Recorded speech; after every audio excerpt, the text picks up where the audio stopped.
Na aula de sistemas elétricos de potência de hoje, vamos falar sobre os sistemas trifásicos, como é o princípio físico de geração de energia, as ligações estrela e triângulo e os termos tensão de fase e tensão de linha.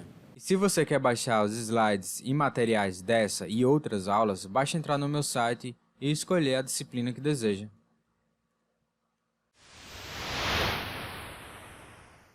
Bem, para a gente falar sobre os sistemas trifásicos, é bom a gente lembrar qual é o princípio físico envolvido na geração de energia elétrica.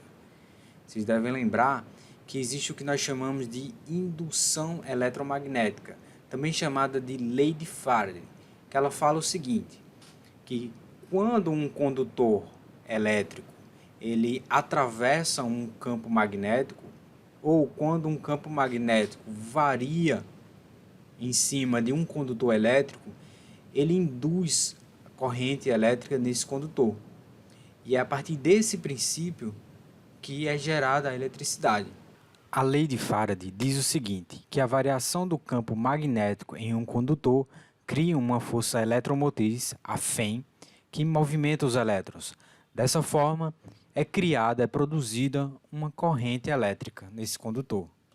Para entender melhor, considere a seguinte situação.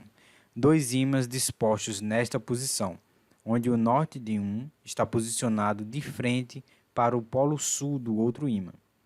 Sabemos que os ímãs são materiais que produzem campo magnético e que esse campo tem linhas de fluxo magnético, que são invisíveis, que saem do polo norte e entram no polo sul, que irei chamar aqui de B.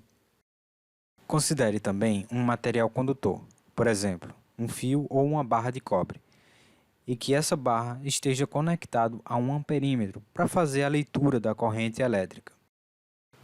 Logicamente, nessa situação, por enquanto o amperímetro ainda estará medindo 0 ampere.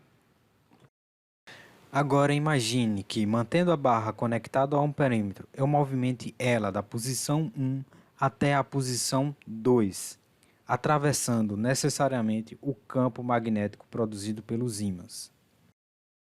Acontece que na posição 1 o campo magnético é 0, e ao cruzar os ímãs acontecerá a variação do fluxo magnético na barra.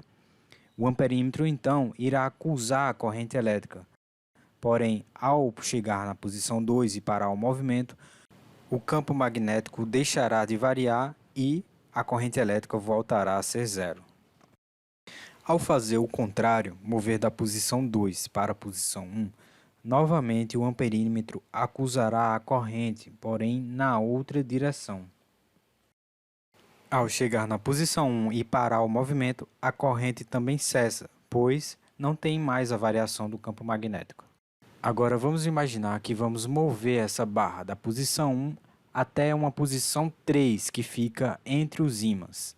Durante o movimento, ocorrerá variação do campo magnético e mais uma vez haverá corrente elétrica. Porém, se eu parar o movimento e manter a barra parada na posição 3, por mais que ele esteja dentro de um campo magnético, ele não estará mais variando, e dessa forma, a corrente elétrica também irá cessar. A corrente é induzida no material sempre que ocorre variação do campo magnético. A variação do campo magnético produz o que nós chamamos de força eletromotriz, a Fem. É ela que movimenta os elétrons, ela empurra os elétrons pelos condutores. Quando muda o sentido de movimento da barra, se muda também o sentido da força eletromotriz. É por esse motivo que a corrente elétrica passa a fluir no outro sentido também.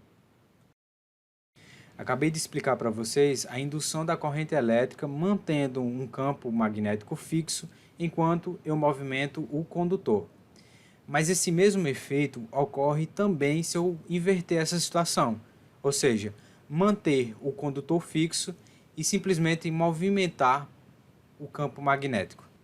Considere esse exemplo na qual eu tenho um condutor disposto em forma de uma bobina com várias espiras e considere que esse condutor ele está fixo. E aí eu conecto um amperímetro aqui, tá, nos terminais dessa bobina. Considere também que eu tenho um ímã que é móvel.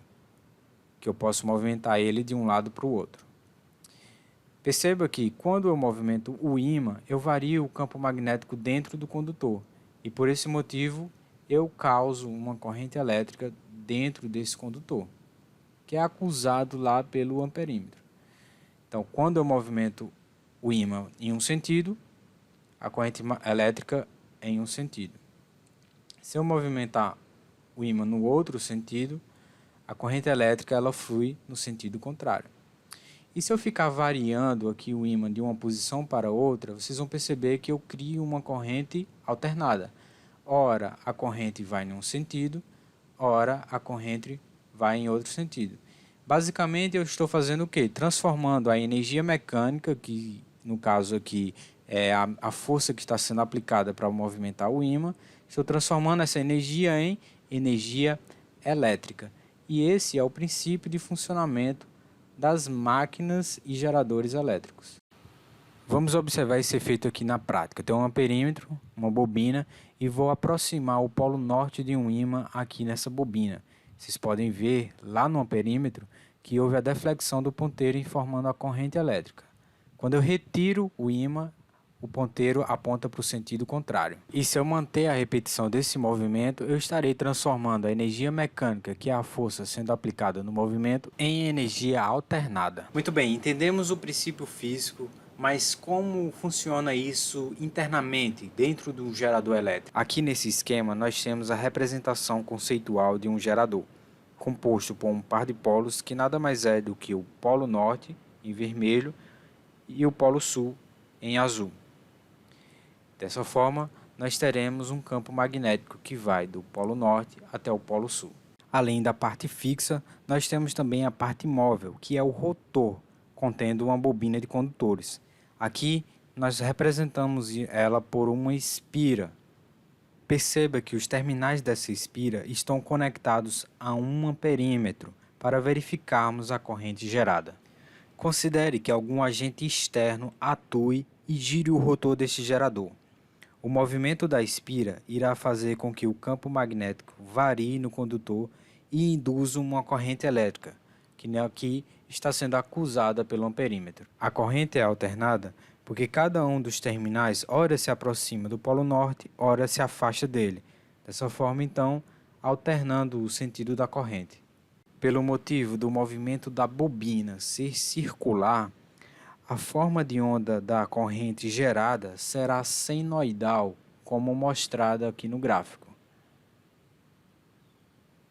Aí então você me pergunta, de onde vem o sistema trifásico no meio de tudo isso? Bem, perceba que essa forma de onda senoidal foi formada com apenas um grupo de bobinas. E se nós usássemos 3 grupos de bobinas? Nesse esquema conceitual do gerador trifásico, nós temos 3 grupos de bobinas. Azul, vermelha e verde, elas são fixas, elas não se movem. Entretanto, os terminais dessas bobinas estão conectados cada um a um amperímetro para a gente medir a corrente elétrica entre elas. No meio do gerador, desse caso aqui, nós temos um ímã que vai ficar girando, variando o fluxo magnético em cada uma dessas bobinas. Se um agente externo girar esse rotor, as tensões serão induzidas em cada uma dessas bobinas. O sinal dessas tensões podem ser verificadas no gráfico. Cada vez que o polo norte, o vermelho do ímã, chega o mais próximo possível de uma bobina, a tensão induzida nela é a máxima. Nesse ponto, o polo norte do ímã está o mais próximo possível da bobina verde e a tensão induzida nela é máxima. Já quando o polo sul, o azul do ímã, se aproxima, a tensão induzida na bobina é a mínima. Por esse motivo, a forma de onda de cada uma das bobinas não é sincronizada. São atrasadas entre elas, ou seja, defasadas. Primeiro uma sobe, depois a outra. E essa defasagem é de 120 graus. Exatamente pelo motivo de cada uma das bobinas estarem distribuídas uniformemente 120 graus separadas uma da outra. Então vocês viram que cada uma dessas bobinas produz uma tensão com intensidade diferente ao longo do tempo. Elas são defasadas 120 graus uma da outra. nós chamamos cada uma delas de fase. Então, alguns autores chamam fases R, S e T, podem chamar de A, B e C, L1, L2 e L3 e por aí vai. São 3 fases e essas 3 fases é o que nós chamamos de sistema trifásico. Das vantagens de se utilizar o sistema trifásico está a possibilidade de se obter duas tensões diferentes na mesma rede. Por exemplo, no sistema trifásico, se você medir a tensão entre qualquer uma de duas fases, você vai obter, por exemplo, a fase 1 e a fase 2, medir a tensão entre essas duas fases, você vai obter um nível de tensão, por exemplo, 220 volts. E se você fizer a medição entre uma das fases e o neutro, você vai obter 110 volts. Falando especificamente dos motores, as máquinas trifásicas elas têm quase 50% a mais de potência do que as mesmas máquinas com peso e volume monofásicas. Além disso, o conjugado, o torque, que é a força dos motores, nos trifásicos é mais constante do que as máquinas monofásicas. Falando de potência, para transmitir a mesma potência em redes trifásicas, nós usamos condutores com menor bitola do que os sistemas monofásicos. Considerando que no sistema trifásico você tem 3 condutores, você consegue levar mais potência com bitolas menores dos condutores, né? Já um sistema monofásico, se fosse apenas um condutor, esse condutor teria que ser muito maior para levar a mesma quantidade de energia. As redes trifásicas também permitem o uso do motor de indução, também chamados de motores assíncronos. São eles que revolucionaram a indústria, né, por serem mais baratos, mais robustos e de fácil manutenção. A geração trifásica é possível por nós termos aquelas 3 bobinas no gerador. E essas bobinas, pessoal, elas podem ser conectadas, ligadas de 2 formas diferentes. É a ligação estrela ou Y e a ligação triângulo ou delta. Considere nesse esquema aqui, nós temos 3 grupos de bobinas. Então, nós temos a bobina da fase R, a bobina da fase S e a bobina da fase T. Para fazermos a ligação estrela, basta a gente curto-circuitar esses terminais aqui dessas bobinas. E aí nós faremos com que ela fique dessa forma aqui, ó, que lembra uma estrela, né, ou um Y invertido. Já para fazer a ligação triângulo ou delta, nós fazemos as conexões da bobina de forma a criar um triângulo. Para isso, nós pegamos o terminal 1 de uma bobina e ligamos ao terminal 6 da outra bobina. Nesse caso aqui, nós estaremos criando essa ponta do triângulo aqui, ó, que é o R. Se nós pegarmos o terminal 3 e ligar ao terminal 5, nós iríamos criar essa ponta do triângulo, que é a fase T. E se nós ligarmos o terminal 4 de uma outra bobina e ligarmos ao terminal 2 da outra, estaremos aqui criando essa ponta aqui do triângulo, que é o S. Essas duas formas de ligação alteram os níveis de tensão e de corrente do sistema e criam 2 tipos de grandeza, que são a grandeza de linha e a grandeza de fase. Considere nesse esquema que uma rede trifásica alimenta 2 cargas trifásicas, sendo que uma é ligada em estrela e a outra é ligada em triângulo. Vamos ver o que é que isso acarreta com relação às tensões. Bem, primeiramente, vocês têm que conhecer a tensão de linha. A tensão de linha é a tensão entre cada uma das fases do sistema. Por exemplo, nós temos aqui as fases A, B e C. Se nós formos medir a tensão entre a fase A e B, nós teremos aqui o que nós chamamos de ULAB, ou seja, é a tensão de linha entre A e B. Nós também temos as tensões de linha entre B e C, e também nós temos a tensão de linha entre A e C. Já as tensões de fase são relacionadas diretamente às cargas do sistema. Por exemplo, nós temos aqui nessa ligação estrela três componentes da carga. Tudo bem?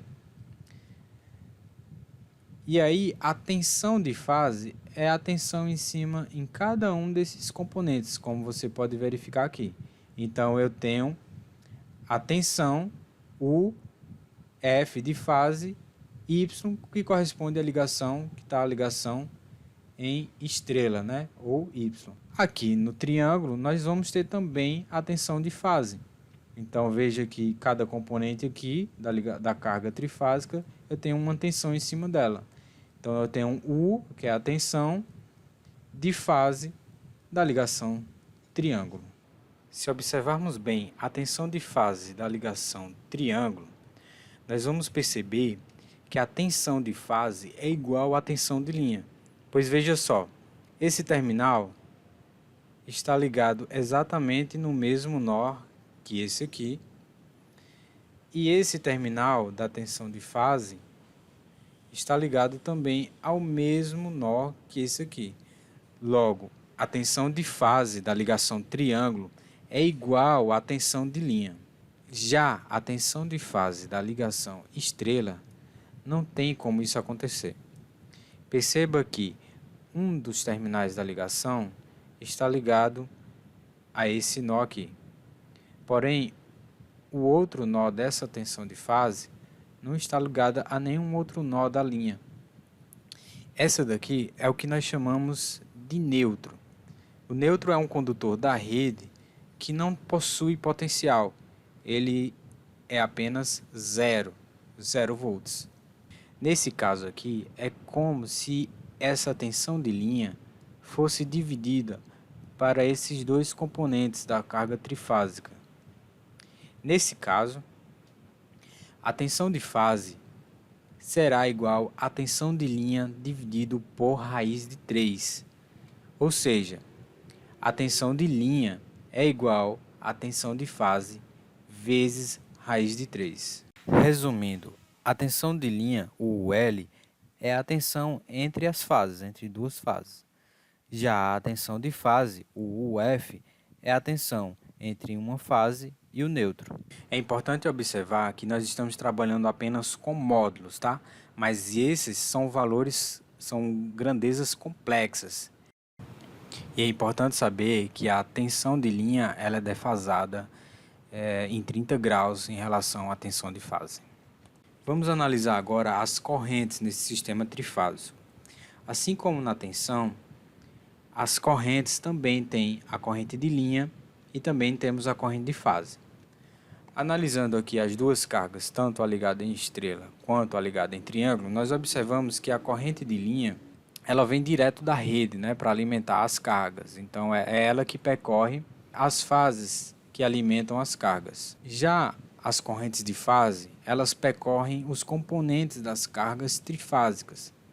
Por exemplo, analisando a carga ligada em estrela, verificamos aqui que a corrente de fase que percorre esse componente aqui, ela é exatamente igual à tensão de linha. Perceba que a corrente de linha ela vem, entra na carga e percorre o componente dessa carga. Então veja que o ILA é igual ao próprio corrente de fase IFY, né? Já na ligação estrela, isso não acontece, né? Nós percebemos que essa corrente de linha ela vem, entra na carga e ao chegar aqui ela encontra esse nó, né? Nesse nó, então ela se divide, uma parte vem para cá e uma outra parte vem para cá, né? E são exatamente as correntes de fase da ligação triângulo. Nesse caso, então, o módulo da corrente de fase é igual ao módulo da corrente de linha dividido por raiz de 3. Ou seja, a corrente de linha é igual ao módulo da corrente de fase vezes a raiz de 3. Bem, vamos ver essa questão aqui. Ela fala que uma carga ligada em estrela é alimentada com uma tensão de 220 volts.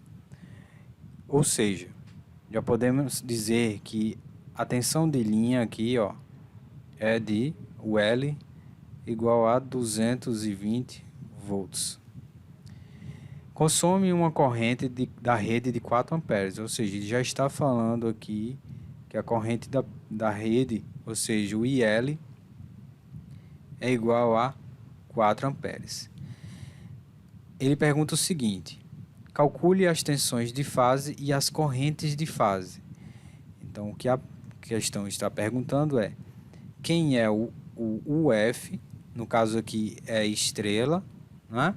Ligação aqui está em estrela. Ele está perguntando quem é essa tensão de fase em estrela e também está perguntando quem é a corrente de fase dessa ligação em estrela. Bem, a corrente de fase é a mais simples da gente determinar, né? Veja só, acabei de falar para vocês que na ligação estrela, a corrente de linha ela é igual à corrente que passa pelo componente aqui, ó, da fase, não é isso? Então, a corrente de fase da ligação Y é igual à corrente de linha, que é igual aos 4 amperes que já foi dado pela questão. Já a tensão de fase, nós sabemos que essa tensão de fase não é igual à tensão de linha, porque só observando aqui, né, que a tensão de linha ela está sendo dividida para é como se ela estivesse sendo dividida para essas duas componentes da carga trifásica, né? Logo, ela não é igual, ela obedece a essa fórmula aqui, ó, que a tensão de fase é igual,